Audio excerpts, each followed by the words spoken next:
Darkness falls across the land. The midnight hour is close at hand. Creatures crawl in search of blood to terrorize your neighborhood. Now pray for the soul of this explorer. It's time for 31 days of horror.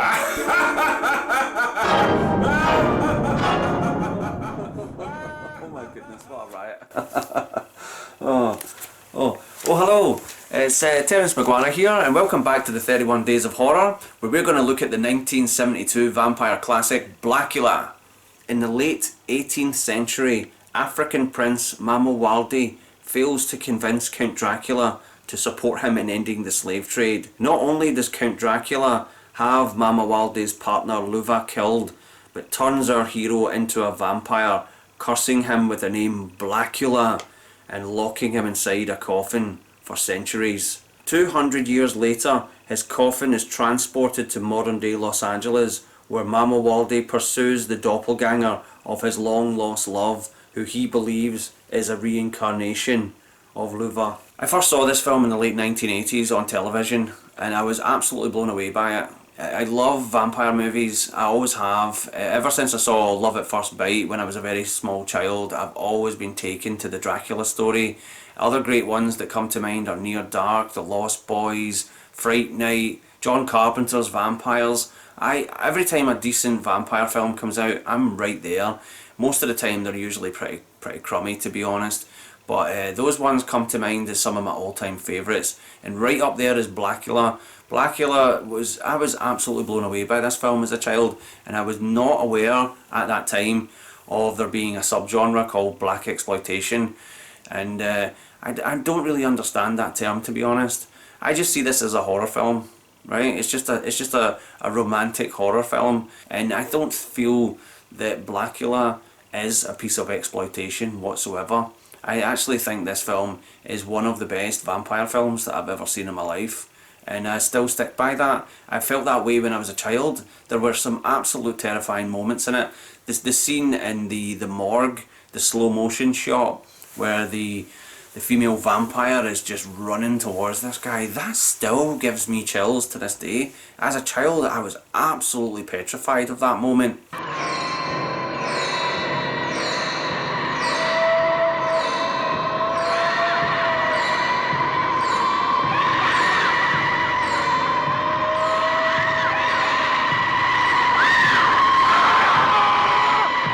I hadn't seen Blacula in over 30 years, and watching it again just over a year ago, I was absolutely gobsmacked by how interesting it was. I've always been fascinated by the Dracula myth, right? Who isn't, right? He's such an interesting character. One thing that's always kind of troubled me about Dracula, you know, when the Francis Ford Coppola version, Bram Stoker's Dracula, came out in 1992, the movie was pretty much marketed as a romance. Now, I know that a lot of real Dracula scholars and certain splatter queens out there would say that Dracula is not a romantic character, that he's a beastly sort of demonic character in the original Bram Stoker's novel. But you've got to remember, when the Francis Ford Coppola film was coming out, they marketed it as a romantic story, and with the Annie Lennox song "Come into these arms again and lay your body down." Great song, and it was really pushed as this romance. But when you watch that film, Gary Oldman's character, he doesn't get romantic with anyone. In a lot of popular versions of the Dracula myth, he is a manipulative character. He's not a romantic character. He uses women. He hypnotizes Minnie Harker. When Winona Ryder is with Gary Oldman in that film, those scenes are not romantic. I'm sorry. You cannot compare Dracula to something like Say Anything or Casablanca. In no way. But one film that you can, and that is Blacula. I was absolutely gobsmacked by how romantic this film is, right? I'm a big softie, right? I love a good romantic scene, and this one's got it. Blacula does have that element of romance, and instead of, if you had to compare William Marshall's take on the vampire as opposed to Gary Oldman's take on Dracula. In Dracula, Gary Oldman, he chooses to become Dracula. His love of his life is dead, right? Okay, so he's upset about that, you know, quite rightly. But he chooses to become this monster. Whereas Blacula, he is forced into it. He is cursed by the original Count Dracula, who is such a bigot as well. I don't remember that as a child, how Count Dracula was just such a crazed bigot. You know, that surprised me on a rewatch. But yeah, William Marshall's Blacula character, Mama Walde, he's a noble prince. He's an African prince. He's a true hero, but he is forced into this. He is cursed with vampirism, whereas Gary Oldman's character chose that for himself. And the interesting thing I love about Blacula is when he does vamp up, so to speak, when he walks about like a relatively normal guy, apart from the fact that he's got a big silly cape on all the time. But he, when he becomes this vampire creature, he does become more beastly, almost like a sort of tragic figure, like the Wolfman. You know, he's a normal person, but when he becomes a vampire, he's an uncontrollable, bloodthirsty creature. And I love the way that they change his face, his eyebrows, and he has this weird facial hair he has this weird facial hair that goes right up to there, and his cheeks, and he's got these scary eyebrows. These all seem to appear when he's vamping up. You know, I love that. I absolutely love that. There's a sort of separation from being Mama Walde, this noble African prince who's just one of the most charming men that I've ever seen in any film. Oh, he's got so much presence. You know, he's very theatrical, and I like that about the character, because in a sense, you know, besides the novel, the first ever iteration of Dracula was on stage, and it's very appropriate that Blacula, who is the African equivalent of this character, he is very theatrical in his performance as well, and it really works. There's a brilliant scene in it that I enjoyed on a rewatch where Mama Walde is talking to the Mina Harker of the story, Janet, who is the doppelganger of his long lost love Luva, who died 200 years ago, and he's pursuing. And the way he pursues her is not in the traditional Dracula way of like, "I going to hypnotize you" or anything like that. Count Dracula is a myth. He wasn't real. Oh yes, he was real as I am now. As real as you are. And my need for you. You are my Luva recreated. What are you asking of me? I want you to rejoin me. I can't. Well, you must come to me freely with love. Or not at all. I will not take you by force, and I will not return.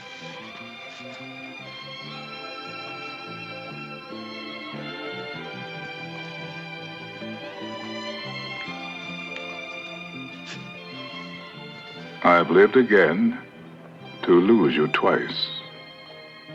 Mama Walde? Stay with me.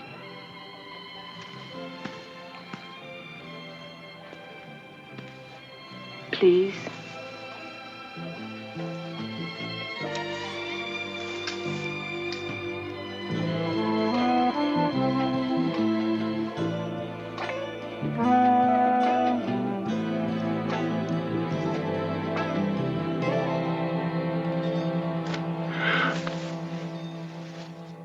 There are things in it that you will roll your eyes at. The special effects are absolutely atrocious. When he transforms into a bat, it's almost like a cartoon image of a bat flying around. It is embarrassing to watch. But do you know what? I don't care. I don't care about special effects. See if they just had like a bat on a string on a fishing line, I'd happily watch that. I don't care about special effects. I'd rather have I'd rather have a good story with interesting characters than good special effects any day. How many films have you seen that have had amazing special effects, where they probably took them months and months of CGI and puppetry and craftsmanship to get up there on the screen, but at the end of the day the characters are walking planks, absolute pieces of cardboard, and the script is wafer thin. You would not want to sit and watch that. So I can look past hokey special effects and stuff like that, and you know, and low budget production values, as long as I've got characters that I care about, as long as I've got a story that I can get invested in. I can see past any of that. I can see past any of that. And Blacula is a great example of that. To be perfectly honest, it's kind of funny that this character is probably one of my favourite on-screen heroes, in the sense that he is a total gentleman. There's a lot a man can learn from watching Blacula. If you look at the poster and you read the tagline is so misleading. It really does kind of try and perpetuate that this character, Mama Walde, is a very sexual beast of a man. You know, he's very, that sort of aggressive black stereotype that has been prevalent in cinema for over 100 years, since Birth of a Nation. Warm young bodies will feed his hunger, and hot fresh blood his awful thirst, right? That just makes you think this guy, he's just going to go in and just eat up all the women in the disco, right? It really does give you that impression, but he is not like this at all. He is not like this at all. He's a very stoic gentleman. You know, he's old school. He's an old school gentleman, and he brings that sort of royal aspect to the character, that Prince Mama Walde, he brings that to the character. And it's very interesting. If you do some research into this film, you will find out that William Marshall was very instrumental in having this character change from the way that the producers originally intended. What they originally intended in the original script was for the character to be called Andrew Brown. Andrew Brown, yeah, Blacula, Andrew Brown. He sounds like a guy that works in a garage somewhere, right? But Mama Walde, that sounds like an African prince. He's a noble gentleman, and that really makes the film what it is. And it's interesting that I really bought the romance in this. I really bought into it, and also all the sort of vampire moments. You know, it's kind of funny that whenever Mama Walde bites someone, they all turn into vampires, and so he just kind of causes this epidemic of vampires all through Los Angeles. So, which is just more cannon fodder for our heroes to stake and, you know, and throw holy water at. And they do have some brilliant fights in this. There's some good action scenes in this, and I just got so invested. And there's some decent comedy as well. There is actually some decent comedy. You know, he is a strange dude. You know, for a low budget so-called blaxploitation movie, I think Blacula is one of the best. It's one of the best, and it's actually still one of my favourite vampire movies. When I first sat down to watch this again as an adult, I was expecting to just roll my eyes throughout this. I expected to go, oh, this is going to be really bad. I remember this being good, and I remember being really invested in it. But no, I was still invested in it, and I was so happy to watch it again.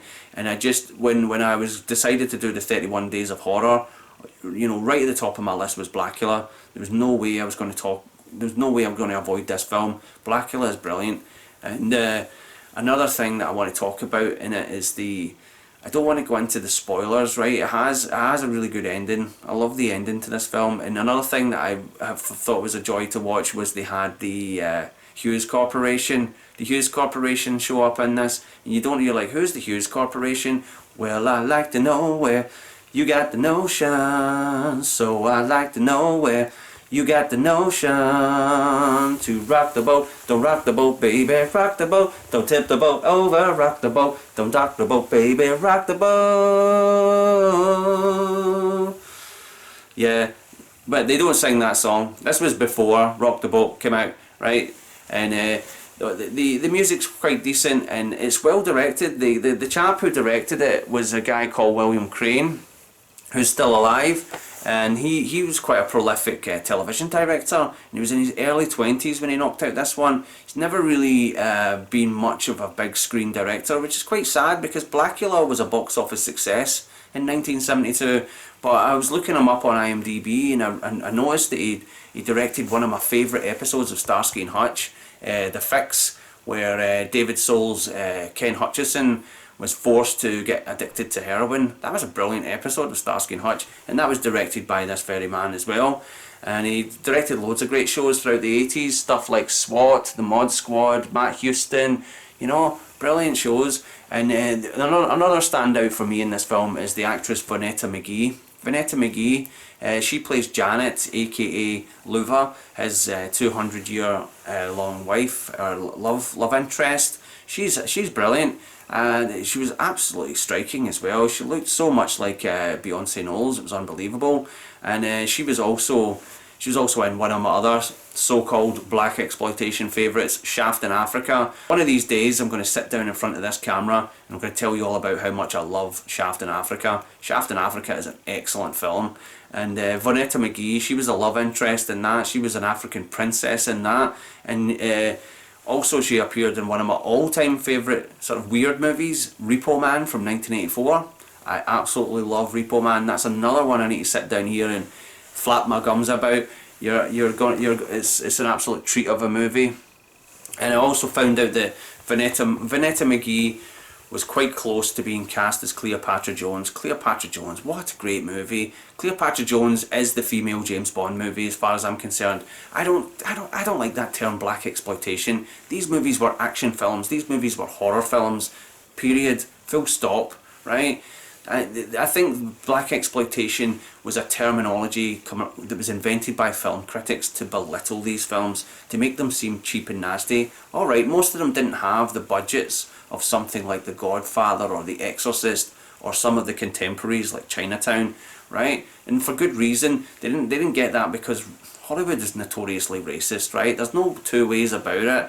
And but the films were terrific. Not all of them. Just like any other film, they had ups and downs. But you compare stuff like Shaft in Africa, Black Caesar, Blacula. You know, you can't do better for low budget films at that time. They were absolutely spectacular. And yeah, I absolutely love this film. And I think what really makes it interesting for me is the tragic figure of Blacula, or Mama Walde, is that he's a victim in this. He never chose to be a vampire, right? And when he does drink people's blood, or when he does kill people in it, it's not really him doing it. He transforms into this violent beast. And it's kind of like there is a sort of Jekyll and Hyde element to the character, and I like that because it allows you to empathise with him. I never found Gary Oldman's character in the Francis Ford Coppola version as an empathetic character. I saw him as an adversary. I was more empathetic towards Keanu Reeves' character. Even though Keanu Reeves' character was wishy-washy, right, and he was as thick as two short planks, he was the character that I empathised with the most. I really love these characters, and I want Mama Walde to succeed. I want him to get his women. You know, I don't want any harm to come to this character, and that's a hard thing to pull off for a vampire story. Very rarely do I feel any empathy for vampires outside of Interview with a Vampire, which was an absolute brilliant movie as well. I should have included that, but no, I'd rather sit down and talk about Blacula, because Blacula deserves it. It really deserves to be championed. And if you're going to choose an excellent film to watch over Halloween, Blacula is it, honestly. You may disagree with me, you know, agree to disagree. You want to argue with me in the comments? Let's go for it. But yeah, Blacula is sensational. If you like this video, hit the like button. If you want to subscribe to the channel, hit the subscription button. And I hope to see you tomorrow on 31 Days of Horror. Until then, have a lovely evening. Bye bye.